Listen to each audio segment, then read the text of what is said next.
Bonjour à tous, bienvenue à cette conférence de presse de lancement de l'édition 2021 de Serbotel. On est ravis de vous accueillir à la fois en visioconférence. Merci d'être connectés de l'autre côté chez vous. On va juste vous demander pour celles et ceux qui sont en visio de couper évidemment micro et caméra.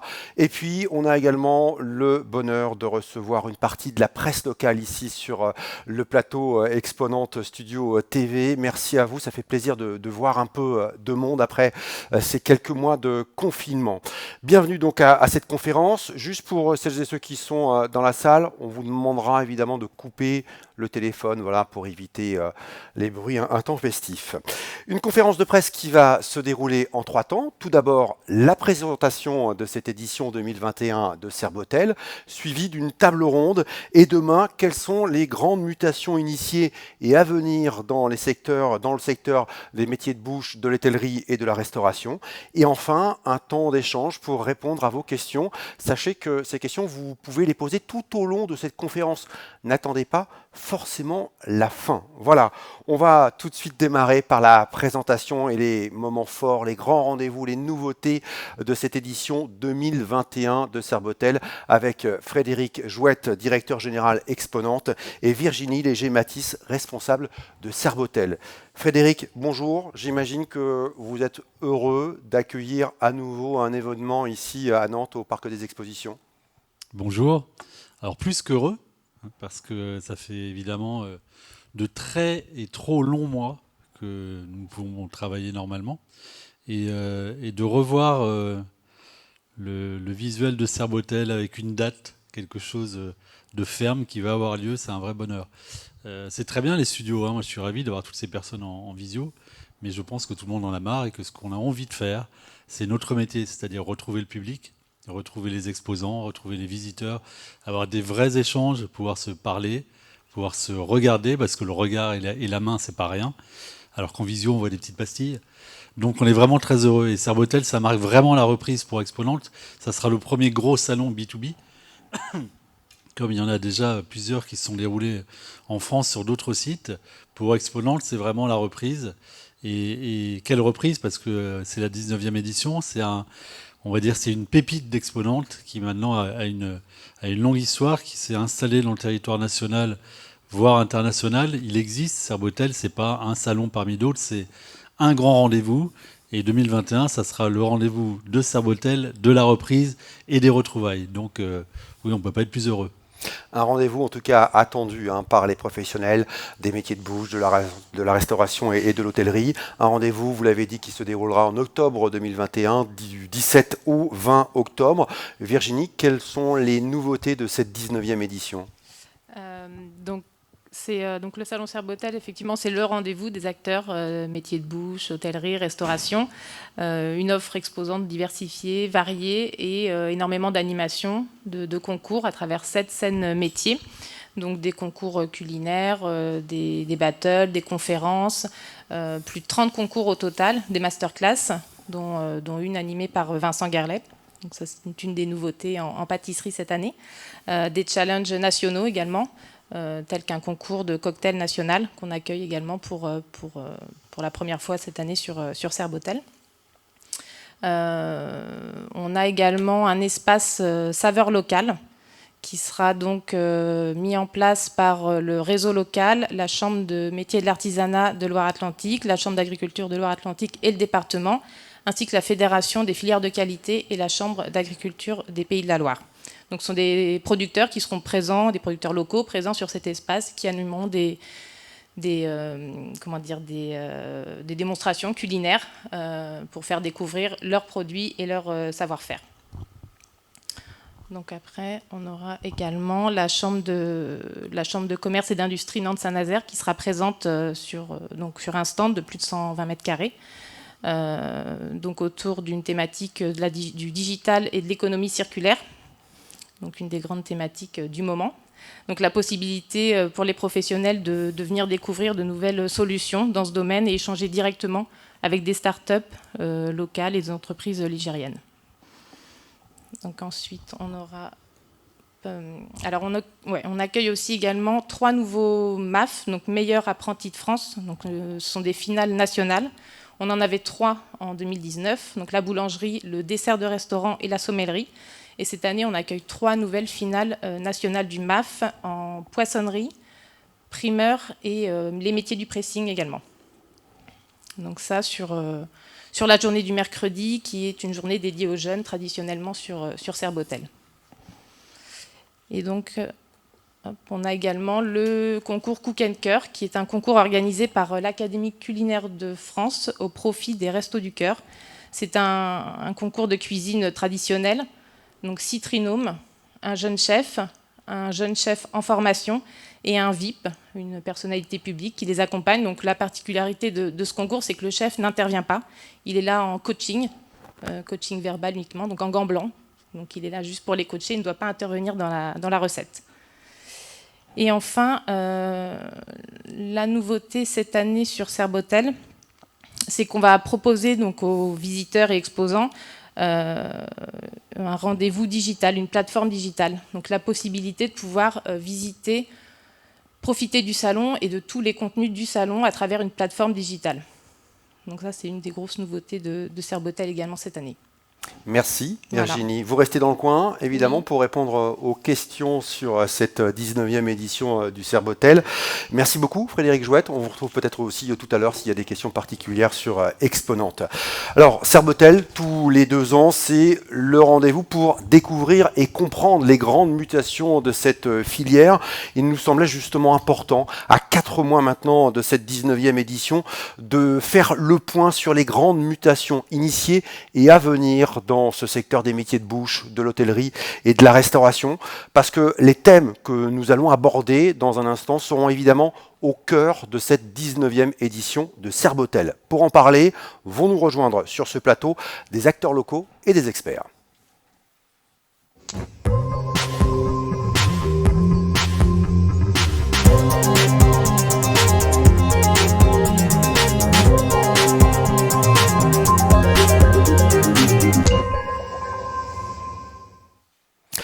Et demain, quelles sont les grandes mutations initiées à venir des secteurs du food service, de l'hôtellerie et de la restauration et des métiers de bouche? On en parle avec vous, Karine Rivet, bonjour. Bonjour. Vous êtes chargée de développement pour la Chambre de métiers et de l'artisanat des Pays de la Loire.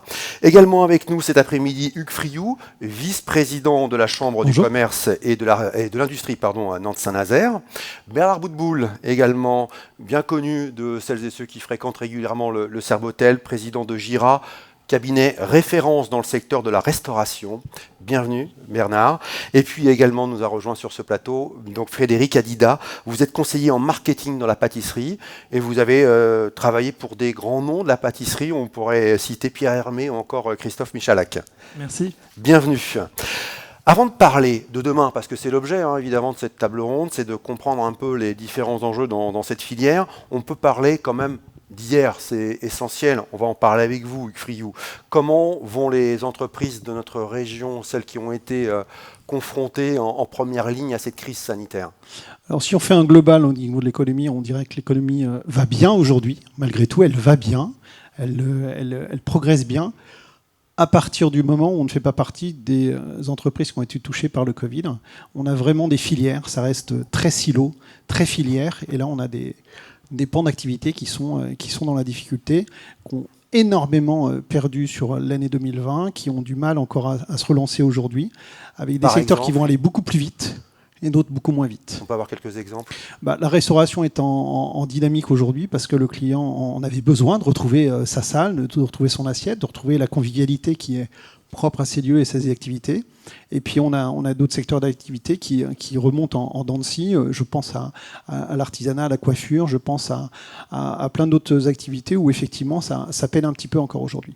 Alors de fortes disparités selon les secteurs d'activité, évidemment c'est le cas dans l'artisanat, Karine Rivet. Il y a des entreprises qui ont vraiment surperformé et d'autres qui ont été à l'arrêt pendant de longs mois. Oui, alors je vais commencer par définir ce qu'est l'artisanat parce qu'effectivement au niveau alimentaire on représente de nombreuses entreprises.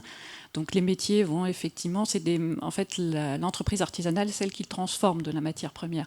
Donc on va retrouver effectivement des boulangers, pâtissiers, des charcutiers, bouchers, traiteurs, tout ce qui va être restauration rapide, food truck, jusqu'à la transformation de bocaux. Voilà. Donc on a finalement une multitude de métiers, et ce qui explique aussi qu'on a une multitude d'entreprises et qui ont plus ou moins souffert finalement de la situation sanitaire. Donc effectivement, en boucherie, charcuterie, au contraire, il y a eu effectivement... on parle de surperformance, en tout cas, elles ont beaucoup travaillé, jusqu'à en être pour certains de chefs d'entreprise épuisés. Il faut aussi le dire, le souligner. Et puis, en boulangerie-pâtisserie, c'est très contrasté, suivant le lieu où elles se situaient, suivant effectivement la cible de clientèle qu'elles avaient. Elles ont plus ou moins bien fonctionné. Mais globalement, c'est des entreprises qui ont plutôt bien marché. Après, effectivement, celles qui travaillaient avec l'événementiel, comme les traiteurs, eux, ont souffert. On a aussi tous les brasseurs, pour beaucoup. Alors ceux qui faisaient de la vente directe ont très bien fonctionné, et puis ceux qui travaillaient beaucoup sur l'événementiel ont souffert. Donc finalement, on a une multitude d'entreprises, une multitude de situations, et suivant le secteur, suivant la cible de clientèle, c'est très différent. Alors on va zoomer justement avec vous, Bernard Boutboul, pour le secteur de la restauration que vous connaissez très bien. 2020, année sombre ou pas? C'est bien de poser la question comme ça ou pas, parce que, juste petit rappel, en 2017, 18, 19, la restauration en France était sur une trajectoire où elle allait passer à 2 chiffres en 2020. Bon, malheureusement, on n'y est pas passé, évidemment. Rappelons quand même que la restauration a fermé 7 mois sur 12 en 2020, et elle n'a reculé que de 34%. Ce qui veut dire qu'elle a eu un niveau de résistance incroyable. Pourquoi? Parce qu'elle s'est mise à faire, je parle de la restauration et services à table, du click and collect, de la vente à emporter. La vente à emporter étant click and collect à l'ancienne. Pour certains, il y en a qui se sont lancés dans la livraison qu'ils ne connaissaient pas. D'autres se sont mis à faire du drive. Je pense à des étoilés Michelin sur le territoire. On a eu également en 2020 un record de non-défaillance d'entreprises de la restauration. La restauration est le secteur le plus défaillant de l'économie en France depuis 20 ans. Et nous avons battu un record de non-défaillance. Ce qui veut dire que l'année 2020 est loin d'être une année dramatique comme on l'a beaucoup décrit. Alors je n'ai pas dit qu'elle était bonne, j'ai dit qu'elle était en recul, mais ça ne s'est pas trop mal passé pour une grande majorité du secteur. Ouais, et aujourd'hui, que se passe-t-il là dans la restauration? On a l'impression, vu de loin, que c'est une espèce d'effervescence. Alors il faut savoir que les Français qui ont un affect particulièrement important pour la sortie au restaurant ont eu une année 2020 de frustration. Et cette frustration, elle a découlé sur un 19 mai hystérique où, je vous le rappelle, nous étions en demi-jauge terrasse sans pouvoir faire rentrer des clients à l'intérieur. Et cette demi-jauge terrasse entre le 19 mai et le 9 juin où on a pu ouvrir l'intérieur, toujours en demi-jauge, il y a des restaurateurs, on a fait une étude sur le sujet, qui ont eu une croissance de 30 à 50% par rapport à la même période de l'année 2019, pas 2020. Ce qui veut dire que là, nous sommes sur une trajectoire largement à 2 chiffres. La grande question qu'on peut se poser, c'est est-ce que ça va durer? Il y a de grandes chances que ça dure parce qu'on était, avant la pandémie, sur une trajectoire montante. Pourquoi? Parce que le taux de retour à domicile le midi en semaine s'effondre partout, on rentre de moins en moins parce qu'on n'a pas le temps, parce que notre frigo est vide, parce que je suis tout seul, enfin bref. Et le soir et le week-end, les Français ont un autre problème, c'est qu'ils savent de moins en moins cuisiner et c'est vraiment, vraiment pas prêt de s'arranger. Donc, tout va bien pour la restauration. Alors, la restauration, hein, dites-vous, a su innover, s'adapter à la situation. Est-ce que c'est le cas également pour le secteur de la pâtisserie? La pâtisserie, traditionnellement, c'est un métier assez traditionnel. Et les boulangers aussi, au départ, ils avaient un tout petit peu du mal avec les réseaux sociaux, ne serait-ce qu'entretenir un compte Facebook, une page Instagram. Et un peu dans l'urgence et avec cette crise, ils se sont mis à réfléchir très rapidement à faire appel à des prestataires pour créer des sites click and collect assez rapidement. Et pour pouvoir proposer ça, c'était vraiment, on peut le dire, une révolution pour eux parce qu'à la fois au niveau digital, savoir comprendre comment ça marche, c'est ce site internet, comment on fait des belles photos assez attirantes pour les clients. Et ensuite, être sûr que les clients pourront payer en ligne et ne seront pas freinés avec cet achat, un peu nouveau aussi pour eux. Et la troisième chose, c'était d'être sûr que tout ce que vous mettez en ligne sur le site internet puisse être bien sûr produit chaque matin. Et ça, comme les pâtissiers des fois font appel un petit peu à leur instinct, c'était pas toujours évident d'avoir des plans de production extrêmement précis pour être sûr qu'il y a une correspondance entre ce qu'il y avait sur le site et ce qu'il y avait dans la boutique. Ça veut dire qu'ils se sont fait violence un petit peu pour passer ou accélérer cette transition digitale?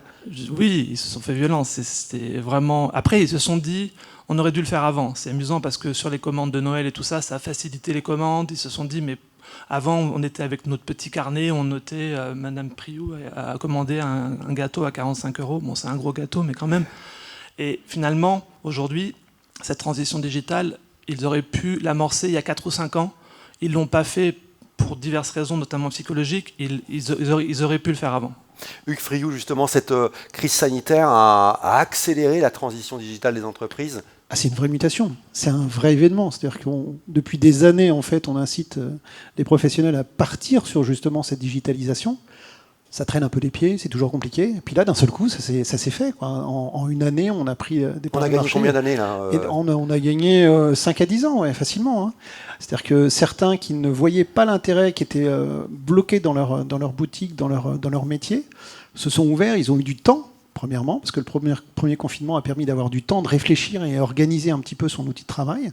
Donc ils se sont posés les vraies questions. C'est pas souvent qu'on a le temps, en tant que professionnel, pour se poser, faire le point, analyser et se projeter. Là, ça a été le cas. Donc c'était un vecteur de réussite pour justement amener les uns et les autres à changer leur prise par rapport aux liens qu'ils pouvaient avoir avec le client. Et là, en fait, la digitalisation, les places de marché ont pu amener justement un lien qui était perdu à ce moment-là. Et ça a continué toute l'année et ça n'est pas fini. C'est-à-dire qu'aujourd'hui, on a enclenché quelque chose. Le but, c'est de continuer. Le Covid n'a pas permis quelque chose qui va se refermer. C'est une page qui s'est ouverte et qui va continuer dans les années à venir. Bon, on va en reparler évidemment dans un instant.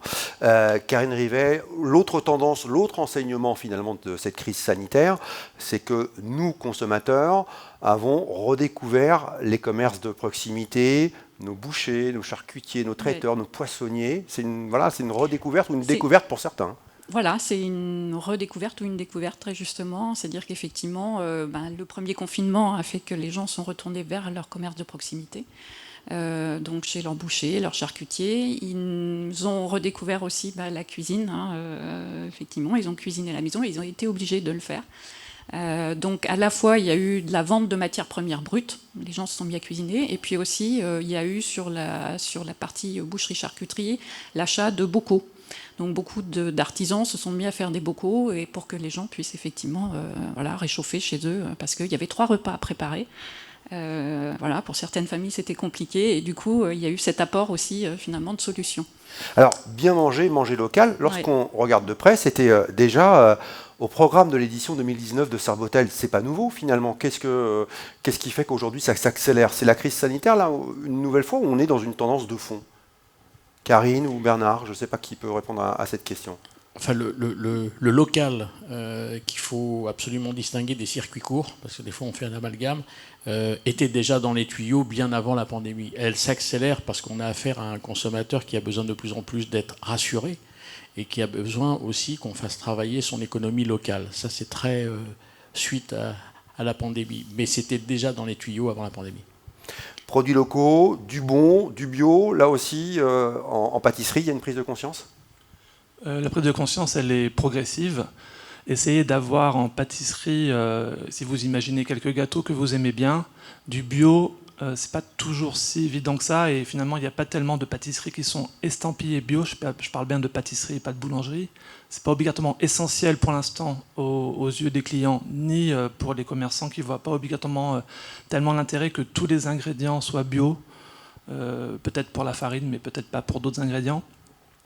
De saison, on peut se poser la question, est-ce que c'est le client qui pousse le commerçant à essayer de proposer des gâteaux qui sont faits avec des ingrédients de saison, ou alors finalement c'est le commerçant qui se dit que c'est à lui d'éduquer le client par rapport à ça et de proposer lui-même une gamme qui soit consciente. On parle de pâtisserie consciente aujourd'hui, c'est un nouveau mot qui émerge. Et on se dit finalement, est-ce que le mouvement va venir des clients ou des commerçants? On ne sait pas exactement. Pâtisserie consciente, pâtisserie responsable. Vous voulez réagir, Hugues Friot? Ouais, je pense que les consommateurs ont eu le temps de réfléchir. Et comme ils ont réfléchi à leur job, savoir ce qu'ils voulaient faire, comment ils voyaient un petit peu leur vie de demain, ils se sont posé beaucoup de questions pendant cette année qui les a pas mal travaillé au niveau du pourquoi, du comment. Et je pense que pour l'alimentaire, on a la même chose, c'est-à-dire qu'ils se sont posé les vraies questions. Et manger sainement, manger équilibré, en quantité, et en travaillant sur les produits, certes disponibles à côté de chez eux, mais aussi des produits qui sont de saison. C'est une vraie réflexion qui s'est posée au travers de toute cette réflexion à comment être mieux, comment choisir ma vie, comment je m'organise et vers quoi je veux aller demain. Je pense que c'est un tout, une réflexion globale qui a amené justement à cette réflexion aussi sur l'alimentaire. Alors donc effectivement du bon dans la pro locale pour les pâtisseries. Il y a une autre tendance, une autre mutation, c'est aussi la pâtisserie végane. On le voit aujourd'hui, Frédéric Adida, alors que ce soit dans les pâtisseries traditionnelles ou même des pâtissiers véganes qui ouvrent des pas de porte. Alors c'est amusant que vous utilisiez ce mot vegan parce que c'est celui qui va faire grincer des dents. Et vous entendrez... Mais c'est volontaire. Hein. D'accord. Ouais. Vous n'entendrez jamais un pâtissier dire qu'il fait un gâteau vegan. Déjà, il ne veut pas avoir de problème et il va essayer de trouver un nom un peu plus élégant. Donc on parle de pâtisserie végétale. C'est vrai que la pâtisserie, à la base, elle est faite avec du lait, du beurre, de la crème, des œufs. Des ingrédients d'origine animale. Exactement. S'il faut enlever tout ça pour trouver des ingrédients d'origine végétale, ça fait appel à beaucoup d'innovation. À beaucoup de R&D, il y a des pâtisseries qui ont travaillé pendant à peu près 1 an pour essayer de retrouver des textures, pour retrouver des goûts qui soient identiques à l'aveugle, et des startups aussi qui vont sur ce créneau en essayant de proposer des substituts pour essayer de se rapprocher le plus en termes de texture et aussi de cuisson pour ces différents ingrédients. Et c'est ça qui est intéressant, c'est de se dire le mouvement il est un peu global, il ne vient pas seulement d'une prise de conscience de quelques acteurs, mais si tout le monde pousse dans le même sens, quand on goûte cette pâtisserie, on est vraiment étonné du goût. Et finalement, sur la devanture, ce que je voulais quand même vous dire, c'est que quand elles sont uniquement pâtisserie végétale, elles ne le disent même pas. C'est qu'elles vont le dire au moment de l'achat pour que ce soit clair vis-à-vis du client, mais elles ne veulent pas l'afficher. Donc ça prend quand même un petit peu de temps pour que ça rentre dans les esprits et qu'on puisse se dire que c'est normal de proposer une pâtisserie qui sera aussi, comme j'ai eu la chance de la goûter depuis quelques mois, beaucoup plus digeste et beaucoup plus légère.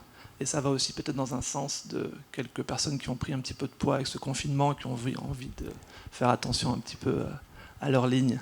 Je parle pour moi. Hein. Ouais. Oui, mais pour nous tous, hein, je vous rejoins, il n'y a pas de souci. Pâtisserie végétale, je vous pose la question, Frédéric, et je ferai rebondir Bernard Boutboul là-dessus. C'est quelque chose dans les grandes villes. Est-ce qu'on voit ça également dans des territoires un peu plus ruraux ? Pour l'instant, non. Pour l'instant, on parle vraiment d'innovation et de tendance. Ouais. Donc, il y a quelques pâtisseries assez grandes dans les grandes villes qui vont proposer une petite gamme de pâtisseries végétales. Et il y a des marques qui commencent à émerger, mais c'est relativement... Bon, à Nantes, il y a quand même 3 ou 4 pâtisseries où on peut, qui sont en végétal et qui l'affichent ou pas.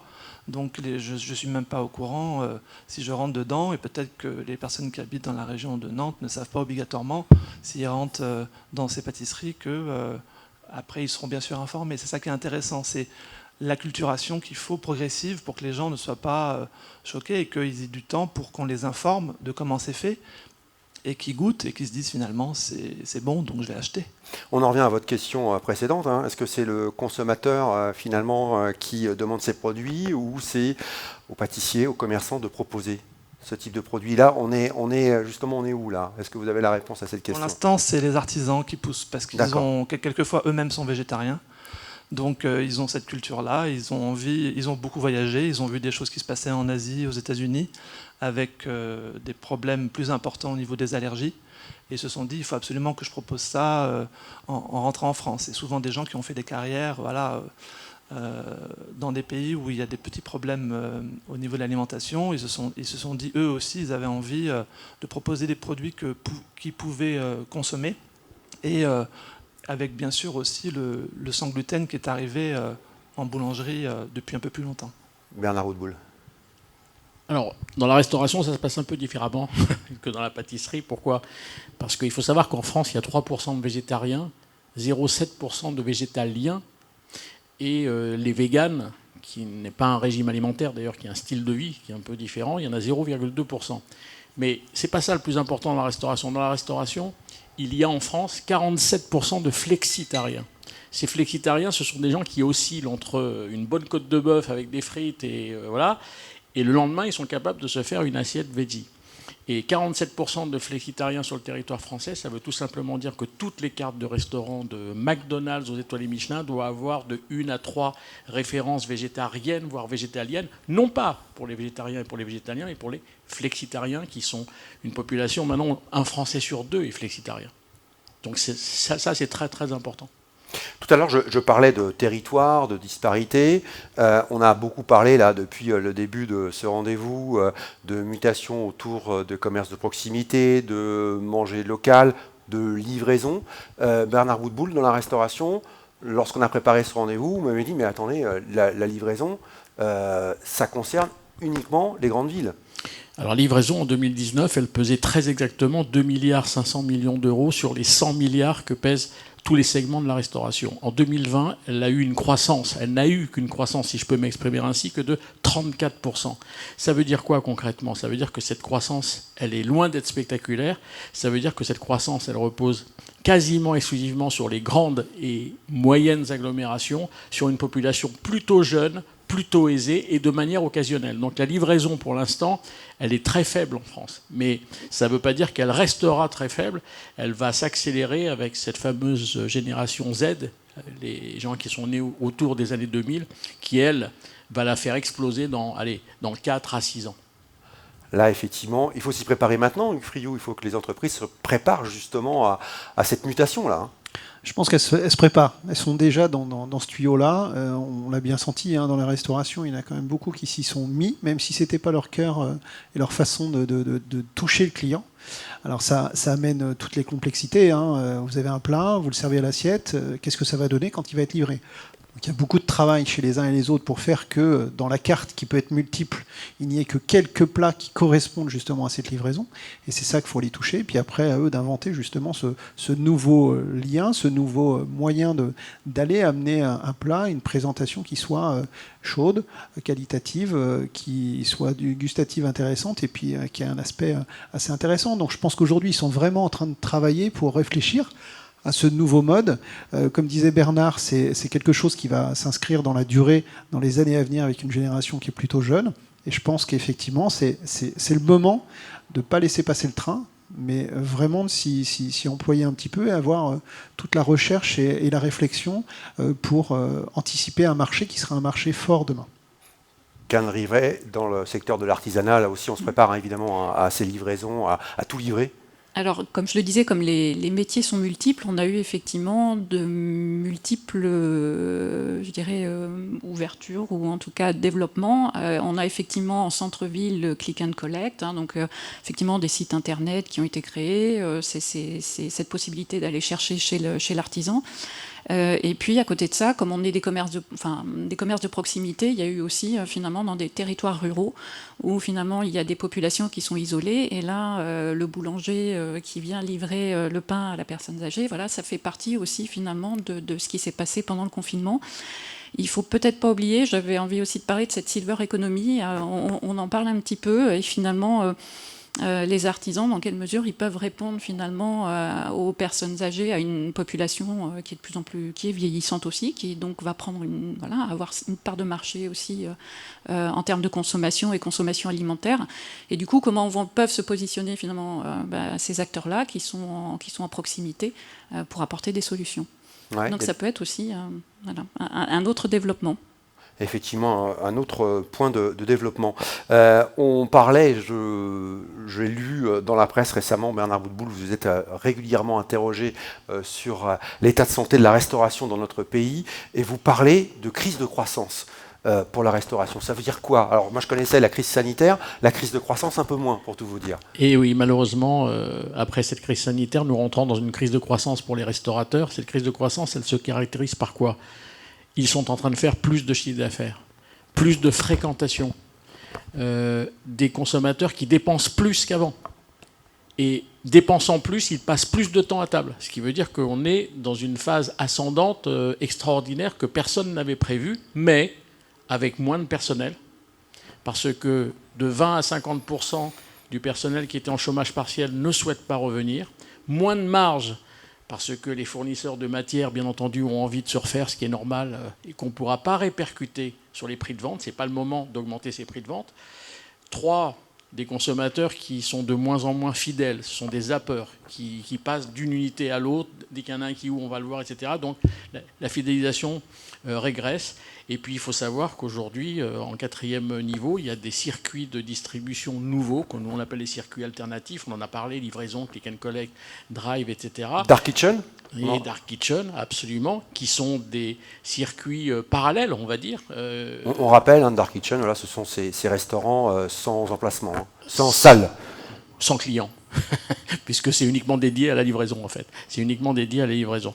Donc cette crise de croissance, elle est dramatique après une crise sanitaire, puisque un afflux de chiffre d'affaires qu'on ne va pas pouvoir assurer ou qu'on ne va pas pouvoir assurer dans les meilleures conditions de rentabilité. C'est dramatique. Mais cette pénurie de personnel dont vous nous parlez, c'est pas nouveau. On en parlait bien avant déjà la crise sanitaire dans ce secteur. Mais ça fait 15 ans, ça fait 20 ans qu'on entend les restaurateurs parler de cette pénurie de personnel. Et là, aujourd'hui, sachant qu'on n'a pas fait grand-chose depuis 15-20 ans, aujourd'hui, on paye cash cette pénurie. Et le problème, c'est qu'il faut se mettre au travail très rapidement pour la combattre, cette pénurie, parce que ce n'est pas à force de pleurer comme quoi qu'on n'a pas de personnel que ça résoudra le problème de fond. Avec Friot. Je pense que notre job, c'est de faire le lien. Refaire le lien avec le consommateur, oui, parce qu'on en a besoin. On a été fermé, il faut qu'on refasse ce travail de séduction pour que le consommateur, dans toutes les activités, revienne dans les boutiques, dans les restaurants, chez les traiteurs, chez les boulangers, chez tout le monde. Et puis, un deuxième travail, c'est faire le lien avec notre jeunesse. Et Serbotel est un bon moyen de faire le lien avec cette jeunesse. On parlait tout à l'heure des différents MAF qui allaient se présenter. C'est le moment de justement montrer nos métiers, montrer l'intérêt, montrer au travers des jeunes l'intérêt qu'ils ont dans ces professions. Et on a besoin justement pour combler ces carences de personnel qu'on va avoir, d'avoir des événements comme Serbotel pour justement montrer la dynamique et puis l'intérêt qu'est d'apprendre un vrai métier, un métier manuel où on va s'épanouir complètement pendant toute sa carrière. Oui, Bernard Woodbull. J'ai suggéré déjà depuis 3-4 ans aux syndicats et à la profession de mettre beaucoup d'argent sur la table pour revaloriser ce métier. L'artisanat l'a fait avec une pub magnifique à la télé. L'armée l'a fait. Bravo à l'agence de com qui a fait une pub pour l'armée, bravo. La restauration doit se mettre à valoriser à la télévision, auprès du grand public, auprès des parents, pour leurs enfants, etc. Cette profession de service, c'est du service. La restauration est un beau métier de service. Et je pense qu'il faut se remettre à le revaloriser ou à le valoriser, peu importe. Et puis, en attendant, parce que ça ne va pas porter ses fruits tout de suite, engageons de nouveaux profils qu'on fait travailler autrement. Il faut peut-être les faire travailler autrement. Il y a des gens qui n'ont pas envie d'avoir des contrats de temps complet avec des coupures, etc. Ayons un peu plus de reconnaissance pour ces gens, parce que c'est un travail qui est dur. On travaille pendant que les autres se reposent, on finit tard, on commence tôt, et puis fidélisons-les. Aujourd'hui, on ne fait pas grand-chose pour fidéliser, pour les garder. Enfin bref, il faut qu'on vende véritablement ce métier de service qui est merveilleux dans la restauration. Ouais, vous dites miser sur des profils différents, ça veut dire quoi?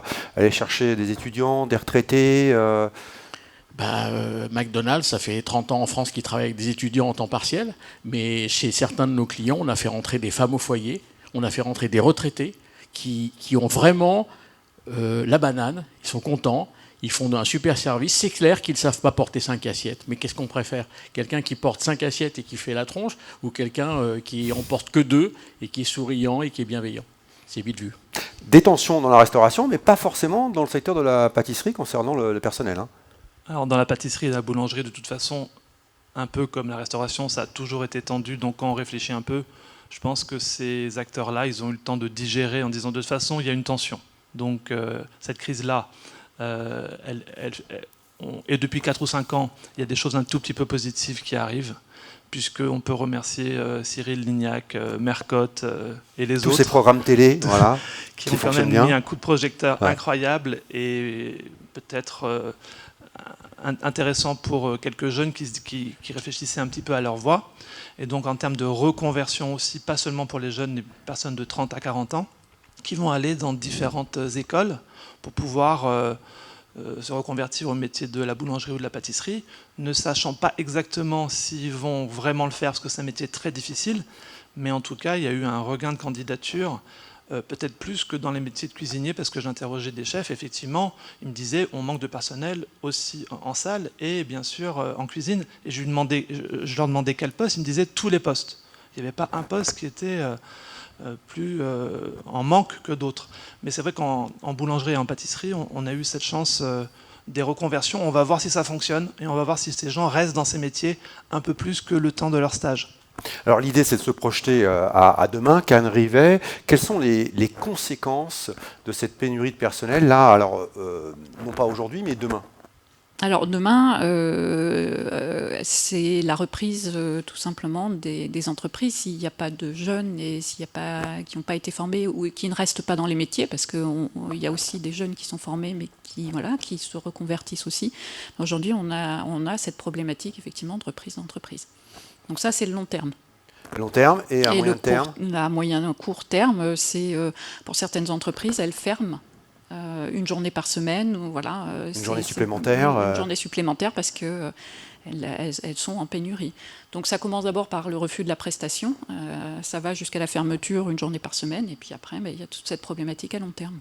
Bernard Routboul, vous qui travaillez à l'international, c'est un problème franco-français ou on rencontre le cas également ailleurs? La planète entière a des problèmes de personnel suite à la pandémie, mais ils les avaient avant, donc c'est vraiment pas un problème français. C'est vraiment un problème de fond sur le travail en restauration. On peut quand même dire que dans différents pays, notamment en Asie, les métiers du service sont un peu plus valorisés. Et voilà peut-être la voie vers laquelle il faudrait aller, se dire que si on est content d'être un serveur dans un restaurant, même moyen de gamme, et on est heureux de venir chaque matin, les clients vont venir et ça va être un cercle vertueux. C'est pas exactement ce qui se passe en France depuis quelques années, malheureusement. Alors, oui, pardon, Karine. Ou une vendeuse en boulangerie, pâtisserie. Effectivement, il faut le préciser aussi. En vente, on a un petit peu... En boulangerie, j'allais juste pondérer parce qu'on a un petit peu moins besoin de personnel. Quand vous regardez une boulangerie, une pâtisserie, le personnel, il est en production. En vente, on n'a pas besoin de beaucoup de personnes. Souvent, on prend des étudiants et ça va très très bien. C'est parfait. Et vous voyez, par rapport au ratio ou en restaurant, on a vraiment besoin de beaucoup de serveurs par rapport à ce qu'il y a en cuisine. En boulangerie-pâtisserie, si vous mettez le gérant avec un étudiant en vente, ça marche. Hein. Ou le conjoint. Voilà. Alors, on a beaucoup parlé de click and collect, de livraison. Bernard Routboul, on peut presque se poser la question finalement, est-ce qu'on aura besoin demain d'autant de personnel en salle s'il y a peut-être moins de restaurants physiques? Je pense qu'on aura besoin d'encore plus de personnel, parce que d'abord, on ne va pas décoller tout de suite sur la livraison avec click and collect. On va avoir besoin de plus en plus de personnel parce qu'il y a une autre demande qui est latente chez les consommateurs, c'est qu'il va avoir besoin d'un grand retour du service dans la salle. C'est vrai qu'il faut avouer que depuis une quinzaine d'années, il ne se passe plus rien dans les salles. On est devenus des preneurs de commandes et des porteurs d'assiettes. Le consommateur souhaite aujourd'hui autre chose. Il souhaite vivre une expérience avec son assiette, bien entendu, mais aussi avec le personnel, faire des petites finitions à la table, des petites découpes, un petit geste, du rhum qu'on verse sur un baba au rhum. Enfin bref, il ne se passe plus rien à la table et le consommateur va le vouloir. Donc il va falloir plus de personnel demain. Absolument. Plus de personnel demain, donc on est au début de ce défi de faire revenir évidemment le personnel dans la restauration. Vous parliez tout à l'heure, Hugues Friou, justement d'un changement peut-être de mentalité des entreprises. Qu'est-ce qu'il faut changer finalement pour faire revenir le personnel? Il faut s'adapter aux nouvelles générations. Elles n'ont pas les mêmes besoins, elles n'ont pas les mêmes demandes, elles n'ont pas les mêmes envies. Ça passe pas forcément comme les générations antérieures au salaire, ça passe sur tout le reste. C'est la bonne ambiance au travail. Ça va être un cadre de travail qui soit très qualitatif. Fini les cuisines sales et un peu vieillottes. Je pense que là, les professionnels l'ont senti depuis quelques années. On travaille énormément. Hein. On a des cuisines maintenant qui sont ouvertes sur la salle, et ça a été une vraie révolution il y a quelques années. Mais il faut aller de plus en plus vers ça, et il faut valoriser son personnel. Son personnel n'est pas là pour servir, il doit être là pour s'épanouir. Et à partir de là, en fait, si on a des collaborateurs, des collaboratrices qui sont épanouis, forcément le travail sera bien fait, forcément on pourra compter sur eux, forcément ils seront là le matin, ils resteront jusqu'au soir, et puis on aura une ambiance de travail qui ressortira aussi dans l'assiette et dans la salle. Je pense que le lien il est là, il faut qu'on se tourne davantage vers nos jeunes, vers nos collaborateurs, nos collaboratrices, pour faire en sorte que sans eux on n'est rien, on ferme, avec eux s'ils sont bien, on gagne plus. Donc il faut aller vers cette logique. Alors, on va conclure cette table ronde avant de prendre vos questions, et je vois que certaines questions arrivent déjà.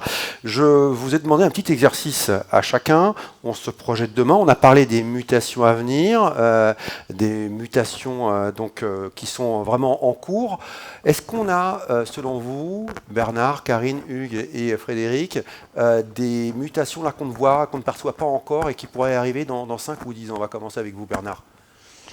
Alors je ne sais pas s'il y aura un monde d'après, pour moi il n'y en aura pas d'ailleurs, je pense que demain ça sera comme avant en pire à cause de ce qu'on a dit malheureusement du personnel et du modèle économique, et en mieux au niveau des performances.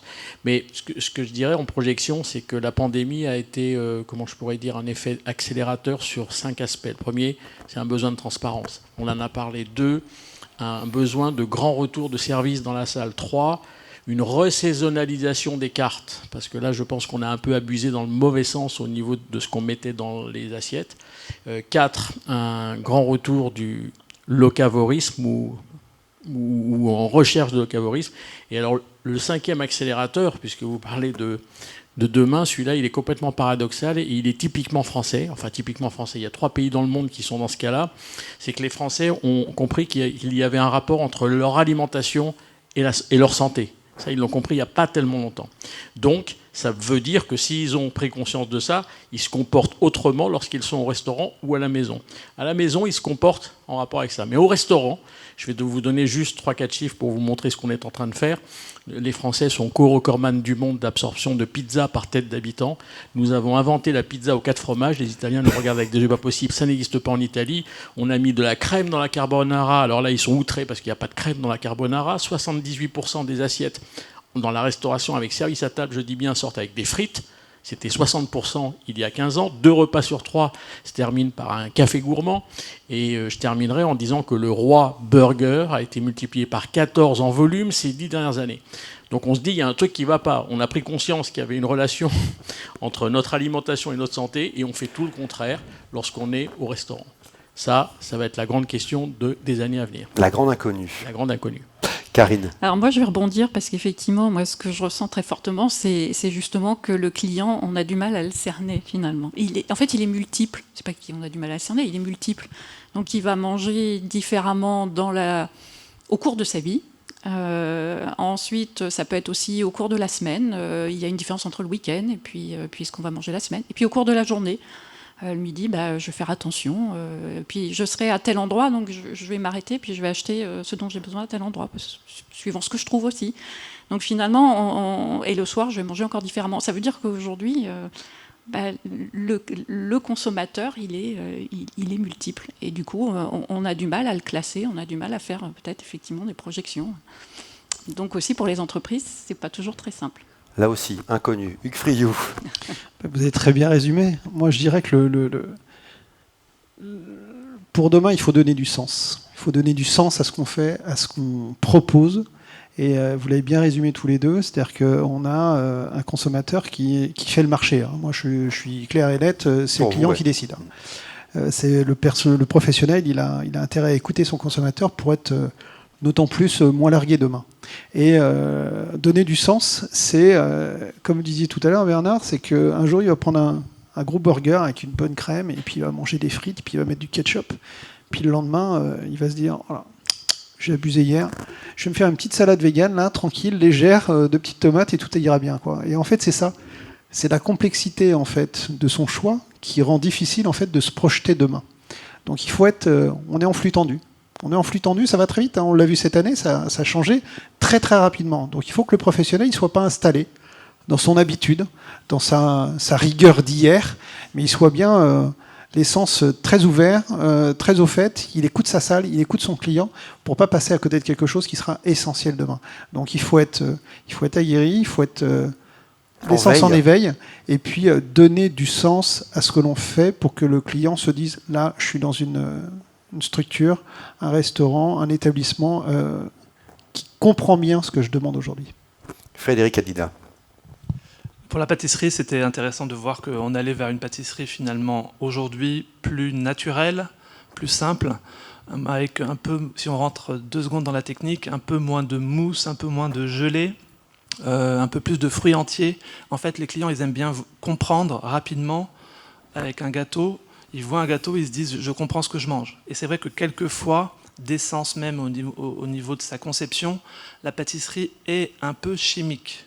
Et donc, si elle a tendance à devenir plus naturelle et plus simple, on va se rapprocher peut-être plus d'une pâtisserie qu'on appellerait de boulangerie.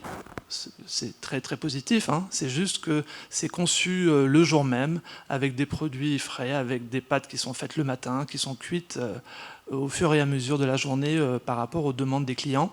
Et ça, la pâtisserie plus simple, c'est des ingrédients aussi qui vont peut-être à l'encontre d'une tendance qu'on a vue et qui n'était peut-être pas à mes yeux la meilleure des tendances qui soit, c'est le côté « est-ce que ma pâtisserie est instagrammable ?»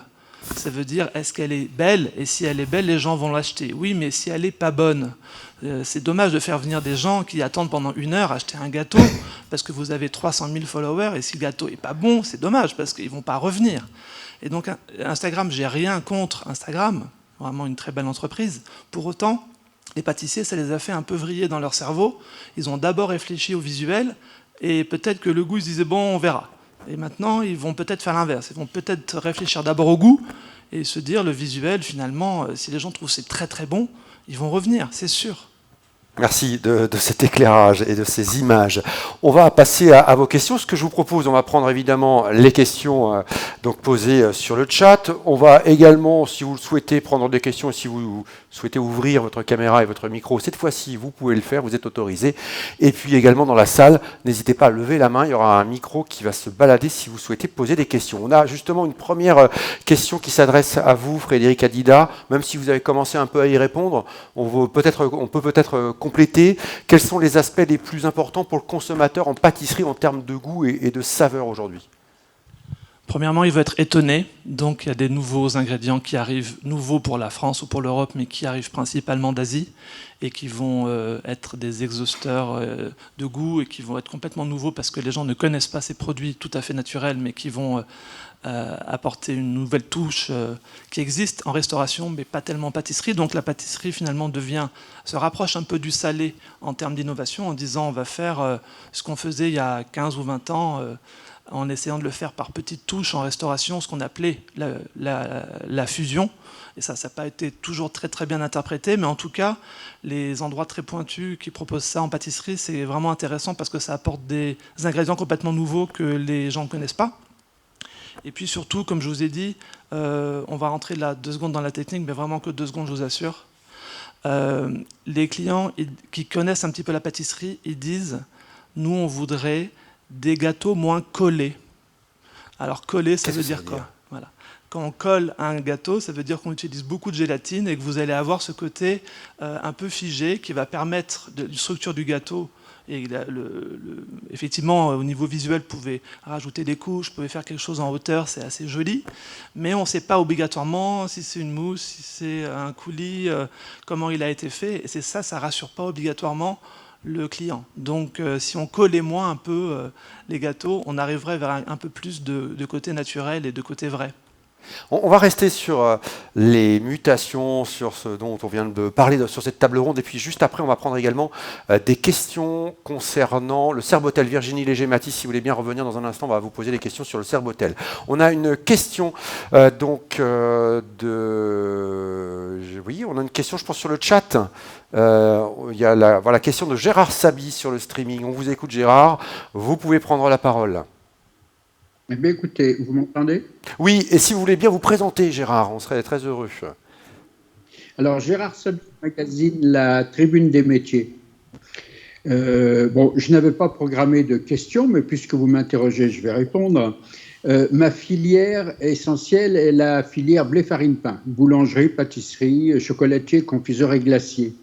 Alors, moi, ce que j'aimerais voir surtout dans les manifestations, c'est réveiller au travers d'événements le consommateur, alors que ce sont des salons professionnels. Et comme le disait Bernard Boutboul, il faudra en matière de communication vraiment faire rêver. Heureusement, depuis 3 ou 4 ans que la pâtisserie s'est réveillée avec des personnages de renom, mais ces métiers ne font pas assez rêver. Et il faut changer un petit peu la communication à ce niveau-là. Et mon grand espoir, c'est qu'effectivement, je suis un ancien pâtissier. Je dirais un pâtissier qui a mal tourné, puis ça fait 30 ans que je fais de la communication.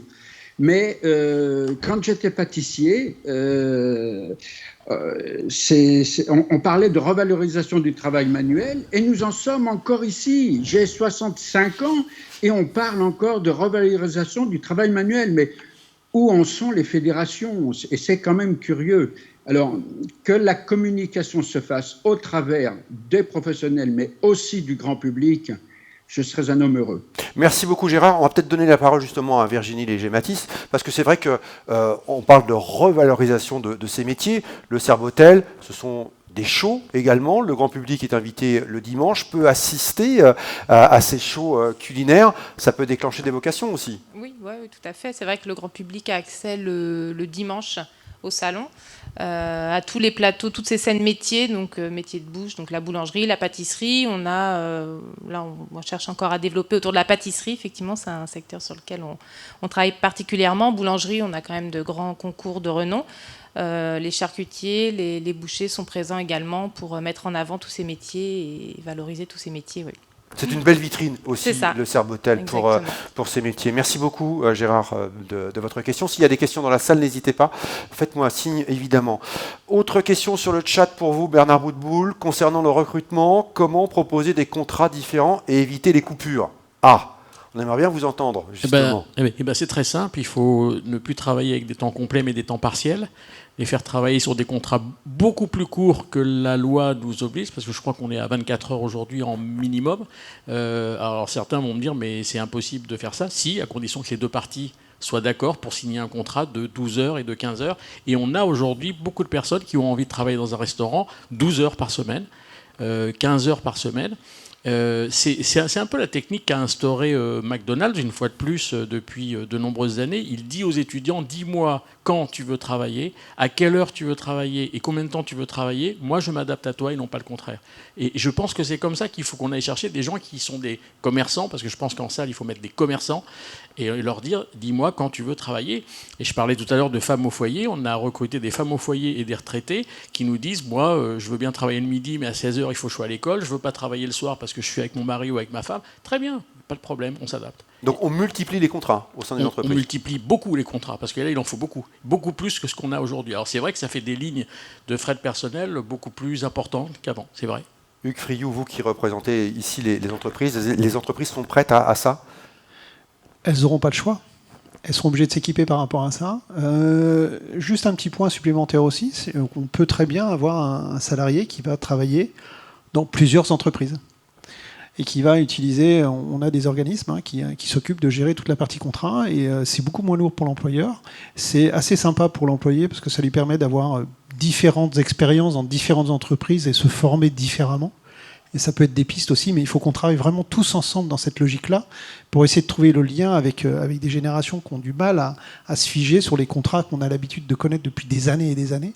Et je pense qu'il faut inventer, il faut vraiment réfléchir tous ensemble, professionnels, mais aussi formateurs, écoles, pour trouver le lien qui permettra aux jeunes aujourd'hui de s'inscrire dans des métiers qui, je le répète toujours, mais métier manuel, ça reste un ascenseur social extraordinaire. Vous commencez avec un CAP un jour, vous finissez chef d'entreprise et vous pouvez avoir des entreprises à beaucoup de salariés. On ne l'a pas partout et faut faire connaître ça. C'est vrai qu'on est toujours critiqué un petit peu. On a connu dans nos jeunes années l'apprentissage. Moi-même j'ai un CAP, on était un peu raillés quand on était dans la cour d'école. C'était la voie de garage. C'était la voie de garage. Ceux qui l'ont choisi se sont battus pour faire comprendre que ce n'était pas une voie de garage. Mais aujourd'hui, c'est un moyen justement d'avoir une carrière formidable et de faire beaucoup de rencontres et de s'épanouir. Donc il faut qu'on travaille tous ensemble vers cette logique-là. Une question pour vous, Karine Rivet. Quelle est la démarche de Manger Local, réseau local ?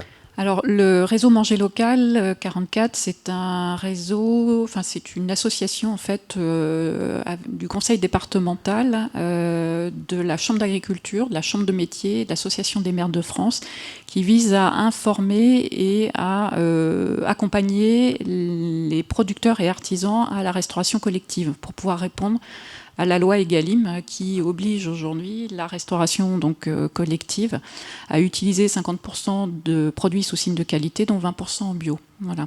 Donc le but étant de développer finalement, de pouvoir répondre finalement à cette loi, mais aussi de développer les circuits courts et finalement, je dirais, les produits locaux. Voilà, ce sera d'ailleurs une thématique au cœur de Serbotel 2021. La restauration collective, évidemment, aujourd'hui très concernée par cet approvisionnement local. Est-ce qu'il y a d'autres questions ? Non, donc c'est bien. Il est 15h, donc voilà, on avait dit qu'on rendrait l'antenne, on terminerait à 15h, donc c'est parfait. J'aimerais juste terminer par deux mots. Déjà, vous dire que Bernard Boutboul, vous travaillez avec le Serbotel sur une étude, multiplication des modes de distribution, initiative solidaire, digitalisation des restaurants, on en a beaucoup parlé aujourd'hui. Donc Serbotel organise avec Gira une enquête sur les initiatives remarquables du secteur de la restauration en Loire-Atlantique en 2020, et ces résultats seront dévoilés en octobre prochain ? Tout à fait, en octobre, parce qu'on en a discuté avec le Serbotel et on s'est dit que pendant cette année 2020, la restauration a été d'une agilité et d'une innovation incroyable partout sur le territoire. Et on s'est dit, il faut mettre en avant ces initiatives qu'il y a eu à droite et à gauche. Et évidemment, on va polariser en Loire-Atlantique. Et il y en a eu de façon extraordinaire et on va les mettre en avant. Et ça va être très intéressant au mois d'octobre de montrer ça au Serbotel. Alors, on a hâte de découvrir les résultats de cette enquête. Merci à vous cinq infiniment. Merci beaucoup d'avoir répondu à ces questions, d'avoir participé à cette table ronde. Merci à vous également de l'autre côté de l'écran d'avoir assisté à ce rendez-vous. Le replay sera disponible sur la chaîne YouTube d'Exponente si jamais vous avez envie de revoir ces échanges. Et puis sachez également que le dossier de presse vous sera envoyé dans la journée. Merci à vous également d'avoir assisté à ce rendez-vous. On vous souhaite une très très très belle journée. Et puis on a vraiment hâte de vous revoir au Serbotel en physique du 17 au 20 octobre prochain. À très vite, à très bientôt. Merci à vous tous. Bonne journée.